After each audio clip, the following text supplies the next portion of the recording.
Hello दोस्तों, कैसे हैं आप लोग। मैं हूं आपकी दोस्त और आप सभी का स्वागत करती हूं आपके अपने यूट्यूब चैनल बीपीएससी के योद्धा में। तो जैसा कि आप सभी जानते हैं दोस्तों कि हमारा एनसीईआरटी सीरीज चल रहा है। तो इस सीरीज को आगे बढ़ाते हुए मैं आप सभी के लिए क्लास 6 का पॉलिटी का चैप्टर 3 का पार्ट सेकंड लेकर आई हूं।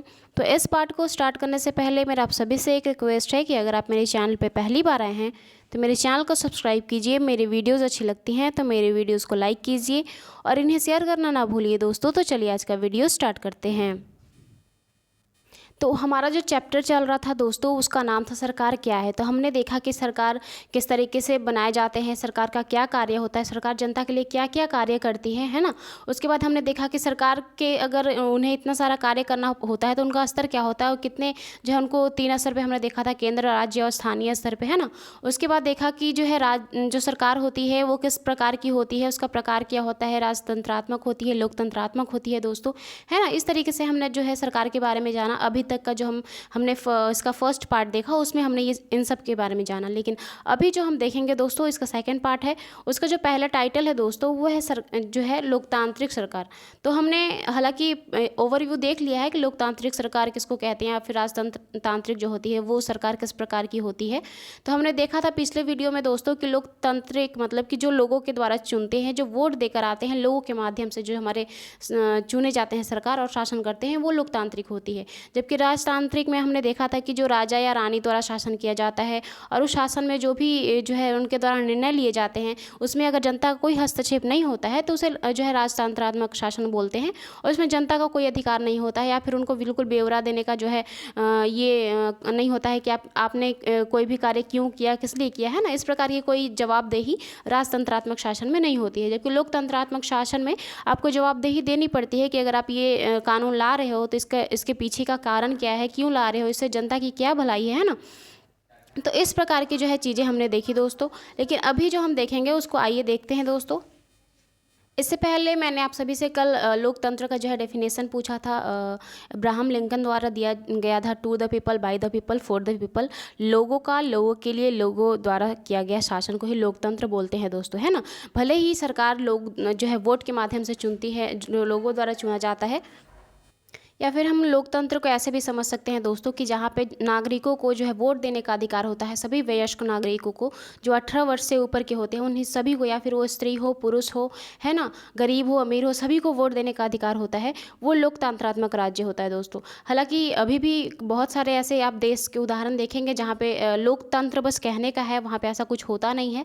बस एक ही पार्टी होती है, वहीं हर साल उसी को वोट दिया जाता है ना। तो उसको हम लोकतंत्र पूरी तरीके से नहीं बोलेंगे। लेकिन हमारा जो भारत है वो पूरी तरीके से जो है लोकतांत्रिक राज्य है, जो लोकतंत्र है ना। तो आइए इसको आगे देखते हैं दोस्तों। यहाँ पे कहा जा रहा है कि भारत एक लोकतंत्र है। इस लोकतांत्रिक व्यवस्था को पाने के लिए हमने लंबी लड़ाइयाँ लड़ी हैं।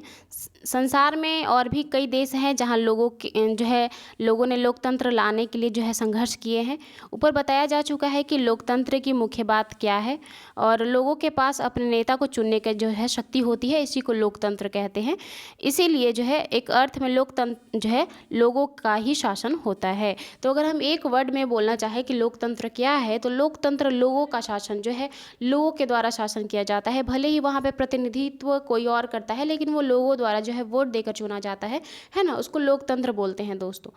लोकतंत्र में मूलभूत विचार यह है कि लोग नियमों को बनाने में भागीदारी बनकर खुद ही शासन करें।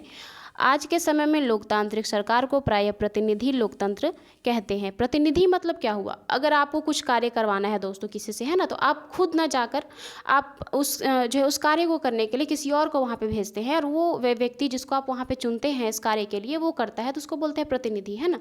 तो प्रतिनिधि मतलब कि हम लोग वोट देकर किसी व्यक्ति को संसद में भेजते हैं और वो हमारे लिए जो है कानून बनाते हैं, है ना। हमारे लिए क्या अच्छा है, हमारे देश के लिए, हमारे देश की सुरक्षा के लिए, है ना, हमारे जो देश में जो अल्पसंख्यक लोग हैं या फिर जो गरीब लोग हैं उनके लिए जो क्या व्यवस्था होनी चाहिए ये सरकार द्वारा तय की जाती है ना। प्रतिनिधि लोकतंत्र में लोग सीधे नहीं भाग लेते हैं बल्कि चुनाव की प्रक्रिया के द्वारा अपने प्रतिनिधि को चुनते हैं।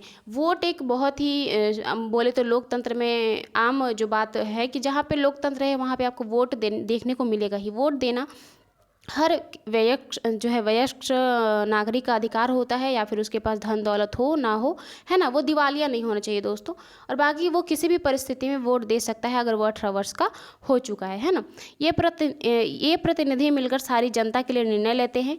आजकल कोई भी सरकार अपने आप को तब तक लोकतंत्र नहीं कह सकती है जब तक कि वो उस देश के सभी वयस्क नागरिक को वोट देने का अधिकार ना हो। तो अगर कोई देश या फिर कोई कहता है कि हम लोकतंत्र हैं, तो उसका एक आप सीधा सा देख लीजिए कि अगर उस के नागरिकों को वोट देने का अधिकार नहीं है दोस्तों, तो वो लोकतंत्र नहीं माना जा सकता। लेकिन क्योंकि लोकतंत्र का मतलब ही होता है लोगों के द्वारा, तो लोगों के द्वारा जो चुना गया व्यक्ति है वही जाएगा संसद में, है ना। तो जहाँ पे वोट देंगे नहीं तो लोग चुनेंगे किसको? तो अगर जहाँ पे वोट देने का अधिकार नहीं है लोगों के पास, उसको लोकतंत्र नहीं बोल सकते हैं। हालांकि मैंने अभी भी बोला कि बहुत सारे देश हैं जहाँ पे लोकतंत्र बस नाम का है और वहाँ पे ऐसा कुछ होता नहीं है। बस एक ही, अगर आपके पास कोई विकल्प ना हो दोस्तों, लोकतंत्र में ये भी है कि आपके पास विकल्प होना चाहिए कि अगर आप इस पार्टी को नहीं देंगे, इस पार्टी के जो भी खड़ा है इसमें आपको पसंद नहीं है, तो आप दूसरे पार्टी को दे सकते हैं ना।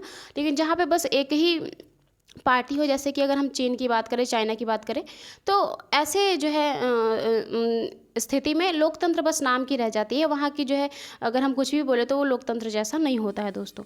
आइए आगे देखते हैं।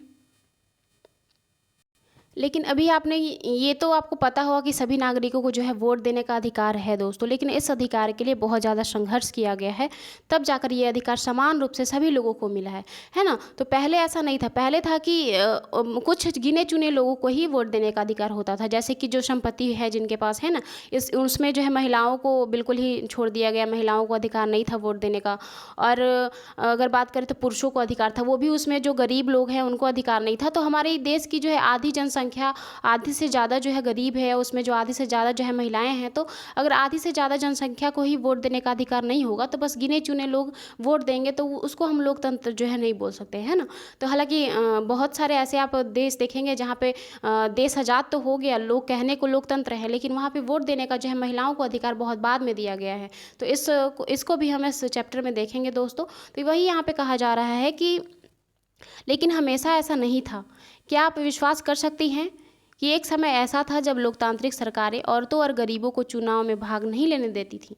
अपने शुरुआती दौर में सरकारें केवल उन्हीं पुरुषों को वोट देने देती थी जो पढ़े लिखे थे, जिनके पास अपनी संपत्ति होती थी। इसका मतलब था कि औरतों और गरीबों को आरक्षित वोट देने का अधिकार नहीं था। ऐसी स्थिति में देश उन्हीं नियमों के सहारे चलती थी जो गिने चुने लोगों द्वारा चुने जाते थे नेता, और उस संसद में जाते थे और नियम बनाते थे।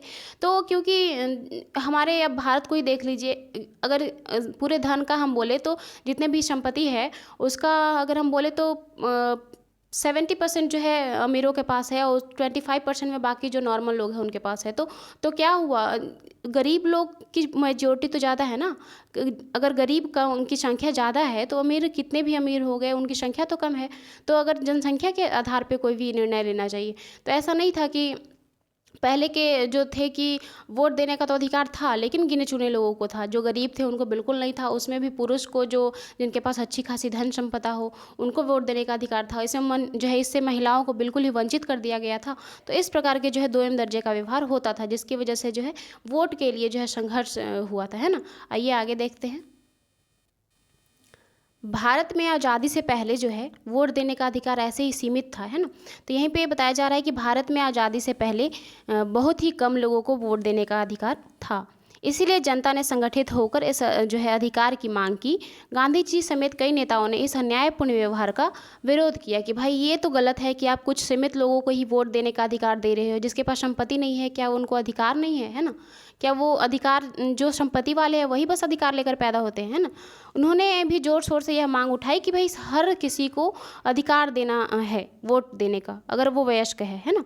तो 1931 में दोस्तों यंग इंडिया पत्रिका आपने सुना होगा गांधी जी की। इन्होंने इसमें कहा था कि मैं यह विचार से बिल्कुल सहमत नहीं हो सकता कि जिस आदमी के पास संपत्ति है वही वोट दे सकता है, लेकिन वह आदमी जिसके पास चरित्र है पर संपत्ति या शिक्षा नहीं है वो वोट नहीं दे सकता।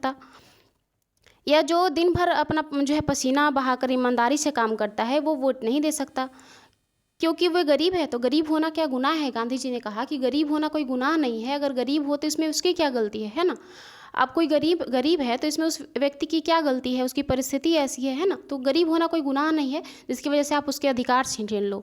वोट देने का अधिकार, जिसमें सरकार को चुनने का अधिकार, जो सरकार आएगी तो हमारे लिए जो योजनाएं बनाएगी, अगर हम उसी को अच्छे से नहीं चुनेंगे तो हमारे लिए योजनाएं आएगी भी तो हमें उससे कोई फ़ायदा नहीं होगा, है ना। तो इस तरीके के जो दोयम दर्जे का जो व्यवहार किया जा रहा था, उससे सभी जो है नेताओं ने जो है आवाज़ उठाई कि ये गलत है, ये नहीं होना चाहिए, अधिकार सबको जो है समान रूप से मिलना चाहिए, है ना। आगे देखते हैं दोस्तों। यहाँ पे आपको ग्रामीण मतदाता केंद्र का दृश्य दिखाया गया है। इस वृद्ध व्यक्ति को देखिए, ये इतने वृद्ध हैं फिर भी ये वोट देने आए हैं, है ना। तो इससे आप जो है अंदाज़ा लगा सकते हैं कि एक वोट कितना मायने रखता है। और एक वोट में एक स्याही लगाई जाती है हाथ पे, ताकि आप दोबारा वोट ना दें, है ना, या फिर पहचान हो सके कि आपने वोट डाल लिया है अपने अधिकार का, अपने हक का, है ना। तो ये वोट मतदान का चित्र यहाँ पे आपको दिखाया जा रहा है। इसलिए कभी भी अधिकतर देखा जाता है ना कि वोटिंग जब होती है दोस्तों, तो जो लोग जॉब करते हैं उनको उस दिन छुट्टी मिल जाती है, तो वो लोग आराम से घर में बैठे रहते हैं कि भाई क्या है, मैं वोट नहीं दूंगा ऐसा थोड़ी सरकार नहीं बनेगी। अरे आप वोट नहीं दोगे सरकार बनेगी, ऐसा नहीं है कि सरकार नहीं बनेगी, लेकिन वो जो सरकार बननी चाहिए वो नहीं बनेगी ना। अगर आप पढ़े लिखे हो, आप शिक्षित हो, तो आपके पास आप अपनी बुद्धिमत्ता के हिसाब से सरकार को चुनो। अगर आप उस दिन भी छुट्टी मार के घर में बैठोगे, आराम से ऐश करो कि भाई छुट्टी है, आज वोट नहीं देने जाऊंगा, आराम करूंगा घर में, तो ये गलत बात है। आपको जिस चीज़ के लिए छुट्टी दी गई है आप वोट में जरूर हिस्सेदारी लें, है ना। वोट देना बहुत ज़रूरी है दोस्तों, क्योंकि हमारे देश का विकास तभी होगा जब अच्छे नेता हमारे देश में आएंगे। अगर आप जैसे लोग, अगर जो पढ़े लिखे लोग हैं वही सोए रह जाएंगे तो फिर कोई क्या कर लेगा, है ना, फिर भविष्य ही अंधेरा में है। तो यही यहाँ पे जो है वोट मतदान केंद्र का जो है दृश्य दिखाया गया है। यहाँ पे एक और जो है आपको यहाँ पे एक पिक्चर दिख रहा होगा दोस्तों, वोट फॉर वुमेन। यहाँ पे एक सफ्रेज आंदोलन का आपने नाम सुना होगा दोस्तों। सफ्रेज आंदोलन किया गया था जिसमें महिलाओं को वोट देने का अधिकार नहीं था, तो सभी महिलाओं ने जो है एकजुट होकर जो है इसके खिलाफ आवाज़ उठाई कि हमें भी वोट देने का अधिकार जो है मिलना चाहिए। असल में क्या हुआ कि जब प्रथम विश्व युद्ध हुआ था दोस्तों, बहुत सारे देशों के बीच जो है प्रथम विश्व युद्ध हुआ था, तो उस टाइम क्या हुआ कि जो जेंट्स थे वो जो कार्य करते थे वो सभी कार्य छोड़कर युद्ध में चले गए, लेकिन जो उनका जो डॉक्टरी का पेशा था या फिर जो भी उद्योग धंधे चलाते थे या फिर घर पे जो उनका अपना जो बिजनेस होता था वो सभी ठप पड़ गए, क्योंकि जो भी पुरुष थे वो सारे युद्ध में चले गए। तो उस टाइम क्या किया कि महिलाओं ने जो है उस टाइम महिलाएं बाहर निकली और वो सभी कार्य को पुरुषों से बिल्कुल ज़्यादा बेटर तरीके से करके दिखाया, है ना। तो सभी लोगों ने जो है तारीफ़ करी कि भाई महिलाएं भी ये कार्य कर सकती हैं। तो जब इस जो है ये बात जब महिलाओं को समझ में आया कि हम भी ये कार्य कर सकते हैं, तो सिर्फ कार्य ही क्यों करें, है ना, हमें समान रूप से अधिकार भी होना चाहिए। अगर हम हर पुरुष का कार्य महिलाएं भी कर सकती हैं, उनसे अच्छे तरीके से कर सकती हैं, तो उनका ये भी अधिकार है कि उनके पास वोट देने का अधिकार हो, है ना, उनके पास सरकार चुनने का अधिकार हो। तो इसीलिए जो है ये आंदोलन खड़ा हुआ था। प्रथम विश्व युद्ध के बाद महिलाओं ने जमकर आंदोलन किया कि हमें भी वोट चाहिए, वोट फॉर वुमेन, क्योंकि सफ्रेज, इस आंदोलन को जो है सफ्रेज आंदोलन के नाम से जाना गया, है ना। सफ्रेज का मतलब होता है दोस्तों वोट देने का अधिकार। अब मूवमेंट का मतलब आप सभी को पता है, आंदोलन, है ना। तो आइए देखते हैं इसको।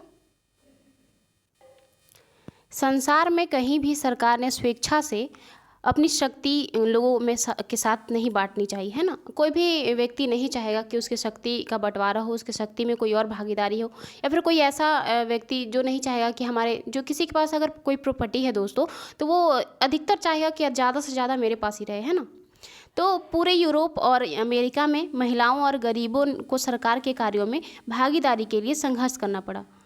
महिलाओं द्वारा मताधिकार के लिए किए गए संघर्ष ने प्रथम विश्व युद्ध के दौरान और मजबूती पकड़ी, क्योंकि मैंने अभी बताया कि प्रथम विश्व युद्ध के दौरान जितने भी पुरुष वर्ग था वो सारा युद्ध में चला गया, है ना।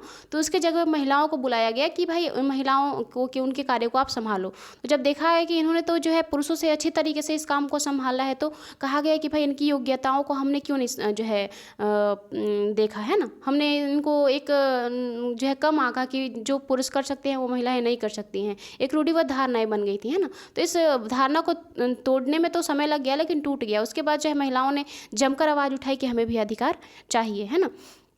इस आंदोलन को महिला मताधिकार आंदोलन या फिर अंग्रेजी में इसे सफ्रेज मूवमेंट के नाम से जाना जाता है। सफ्रेज का मतलब होता है दोस्तों वोट देने का अधिकार, है ना। युद्ध के दौरान बहुत से पुरुष लड़ाई में चले गए थे, इसीलिए महिलाओं को उन कामों को करने के लिए बुलाया गया जो पहले से पुरुषों का काम माना जाता था। तो पहले से माना जाता था कि जो पुरुष वर्ग काम कर रहा है वो वर्ग जो है महिलाएं कार्य नहीं कर सकती। महिलाओं का बस एक ही कार्य होता है कि वो घर में आए और खाना पीना बनाए, बच्चों की जो है देखभाल करें, है ना। इसके अलावा महिलाएं और कुछ नहीं कर सकती। ऐसी रूढ़िवादी धारणाएं पहले जो है बनाई गई थी और अभी भी अगर आप देखेंगे तो अधिकतर गांव में देखने को मिलता है। अगर कोई लड़की पढ़ना चाहती है तो घर वाले बोले या ना बोले दोस्तों, पड़ोस वाले ज़रूर बोल देंगे पढ़ लिख के करना क्या है, चूल्हा चौका ही करोगी शादी के बाद, और क्या करोगी, है ना। तो इस तरीके के जो वर्ड निकलते हैं ना उनके जुबान से, मतलब बता नहीं सकती हूँ मैं। इसके आगे देखते हैं दोस्तों कि जब महिलाओं ने विभिन्न प्रकार के काम और उनकी व्यवस्था करना शुरू किया तो लोगों को यह देखकर आश्चर्य हुआ कि उन्होंने महिलाओं और उनकी क्षमताओं के बारे में क्यों इतना गलत रूढ़िवादी धारणाएं बनाई थी, है ना। क्योंकि जबकि महिलाएं तो हर चीज़ कर रही हैं जो पुरुष कर सकते थे, महिलाएं ये काम नहीं कर सकती थी। ऐसी रूढ़िवादी धारणाएं पहले बनाए गए थे। इस तरह महिलाओं को निर्णय लेने में समान रूप से योग्य माना जाने लगा। महिला मताधिकार आंदोलन की साथियों ने सभी महिलाओं के लिए वोट देने के अधिकार की मांग की। अब जब महिलाओं को लगा कि भाई हमें जब समानता मिल ही रही है तो क्यों ना अच्छी तरीके से मिले, है ना, वोट देने का अधिकार हमें भी होना चाहिए। तो उन्होंने जो है सभी महिलाएं एकजुट हो गई और उन्होंने कहा कि हमें भी वोट चाहिए, वोट फॉर वुमेन, जो है महिलाओं को भी वोट देने का अधिकार होना चाहिए, उनकी आवाज़ सुनी जाए। इसके लिए उन्होंने जगह जगह पर अपने आप को लोहे के जंजीरों में बांधकर प्रदर्शित किया कि हम इस तरीके से जकड़े हुए हैं कि हम कर तो सब कुछ सकते हैं, लेकिन हमारा जो है अधिकार जकड़ा हुआ है जिसकी वजह से हम कुछ नहीं कर सकते हैं। हम उड़ना चाहते हैं लेकिन हमारे पर जो है हमारी पर है वो बांध दिए गए हैं, है ना। उनमें से कई क्रांतिकारी महिलाएं जेल गईं और भूख हड़ताल पर बैठ गई, है ना। अमेरिका में औरतों को वोट देने का अधिकार 1920 में जो है मिला, जबकि अमेरिका ये दावा करता है दोस्तों कि हम जो है बहुत ही स्वतंत्र और लोकतांत्रिक जो है ना। लेकिन आप देखिए कि 1920 में जाकर उसके स्वतंत्रता के बहुत साल बाद जाकर 1920 में महिलाओं को वोट देने का अधिकार मिला। और वहीं पे अगर हम इंग्लैंड की बात करें तो वहाँ पे औरतों को 1928 में वोट देने का अधिकार मिला। तो ये था दोस्तों आज का हमारा चैप्टर, और ये चैप्टर समाप्त होता है। फिर मिलते हैं नेक्स्ट चैप्टर में नेक्स्ट वीडियो के साथ। तो सरकार क्या है, सरकार के क्या क्या कार्य होते हैं, सरकार किस प्रकार से कार्य करती है, हमारे लिए क्या क्या करती है, हमारे लिए क्यों इम्पॉर्टेंट है, ये सब हमने देखा।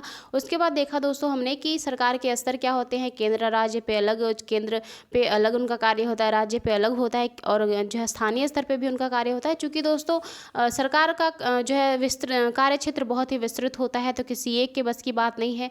जब तक आप छोटे छोटे जो है टुकड़ों में नहीं बांटोगे कार्य करना बहुत मुश्किल हो जाता है। तो उसके लिए सरकार के स्तर बनाए गए।